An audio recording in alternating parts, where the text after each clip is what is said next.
Good afternoon, folks. This is Brother Allen again with an impromptu video. I just wanted to share some information with you. So I hope you get at your Bibles and check out what I'm trying to say to you. But let's talk specifically about Matthew chapter 24. And I'm going to read the first few verses to you, and then I'm going to go to a specific verse in that chapter. And Jesus went out and departed from the temple, and his disciples came to him to show him the buildings of the temple. And Jesus said unto the disciples, You see not all these things? Verily I say unto you, the disciples, there shall not be left here one stone upon another that shall not be thrown down. And in verse 3, and he sat upon the Mount of Olives, that is Jesus. The disciples came unto him, came unto him privately, saying, Tell us, disciples, when shall these things be, and what shall be the sign of thy coming and of the end of the world? Let me explain just a few things here. This is Jesus on the Mount of Olives. He's talking directly to his disciples, and they ask him those three things. When shall these things be? What things? Those things in the rest of the chapter. And what shall be the sign of thy coming? Coming in the Greek is the word parousia. It means presence. They were asking Jesus, what shall be the sign of thy presence and of the end of the world? The word world here is the Greek word eon, meaning age. They were asking him, what shall be the sign of the end of the age? So Jesus goes on to explain the rest of that in Matthew. And then we get to verse 34, a very important verse that most people just skip over. Verily I say unto you, disciples, this generation, Jesus' contemporary generation, the folks alive at his time, shall not pass till all things be fulfilled.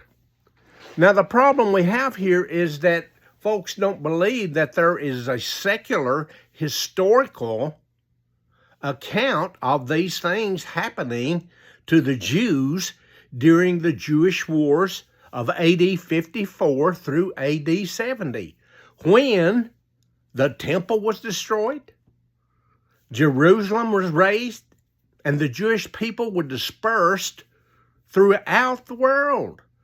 And it says in that all the things that was going to happen, nation against nation, wars, rumors of wars, earthquakes, famines, etc., etc. Jesus said that was going to happen on his generation. That's what he said. Now, is there a secular historical account of these things? Yes, there is. This is a book by Flavius Josephus. He was born in AD 37 and supposedly lived to about AD 100.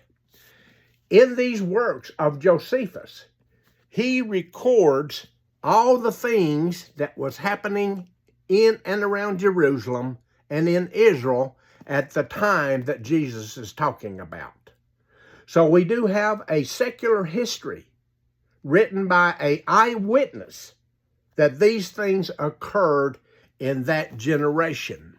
We also have another book by Josephus, Flavius Josephus, who lived during AD 37 to at least AD 70, and he records all of the wars that were going on with the Jews and the Romans and the Zealots, and how this impacted the destruction of Israel, as God had prophesied in Deuteronomy through the Song of Moses.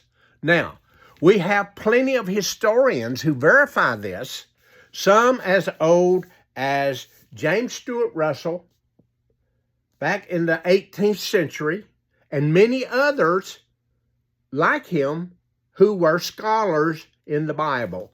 We also have current scholars who verify that this, through many, many other documents, that this transpired. One of my favorites is Matthew Fulfilled by John L. Bray. I could go on and on about this, but so many Christians are just plain ignorant, meaning they do not have knowledge of the historical records of the transpiring of Matthew 24.